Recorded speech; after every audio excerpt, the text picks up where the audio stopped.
The rest of the news Thursday. It was this day, June 14th, 1846, that settlers in Sonoma proclaimed the Republic of California.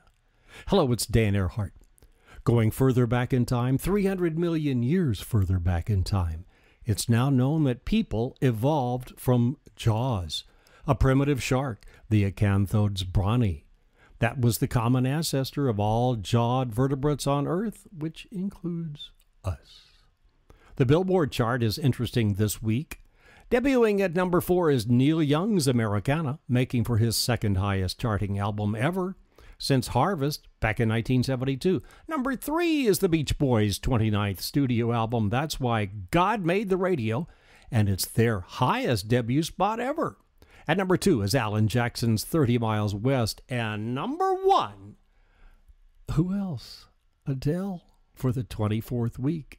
And in over a year, she's never dropped below 7. A lot of these stories are on the Rest of the News Facebook page. And Oliver Stone is on the current cover of High Times magazine, shown smoking a big fat one. He says California is now the king and the queen of quality weed, and Stone's even thinking of getting in the business himself. Although he suspects there would be a lot of stress with the feds changing the rules all the time. Well, maybe that's about to change.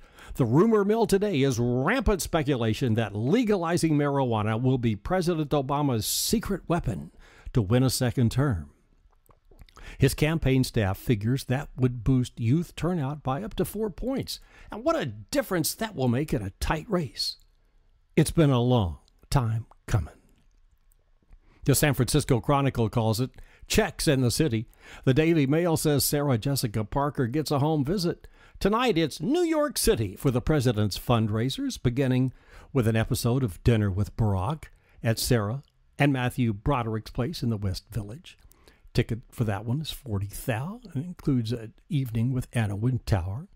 But wait, there's another Manhattan fundraiser. This one headlined by Mariah Carey.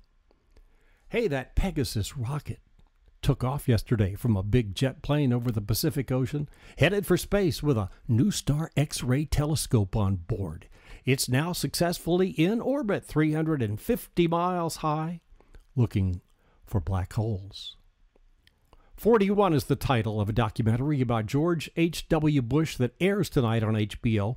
The San Francisco Chronicle calls it puffy and filmmaking at its laziest. Puffy. Bush himself is the only person on screen. He talks about his life and says he doesn't have many second thoughts. The Chronicle contends that overuse of flying ducks and crashing waves, puffy, make 41 a less than satisfying experience. Burning Man has been given permission for an additional 10,000 people this year at Black Rock City. That starts Monday, August 27th and runs for a week. Tomorrow, Nick Walinda will walk a rope from America to Canada across Niagara Falls. That's been banned for over a century now, and Walinda will do it up toward the lip of the falls where it's windy and slippery and has never been done before.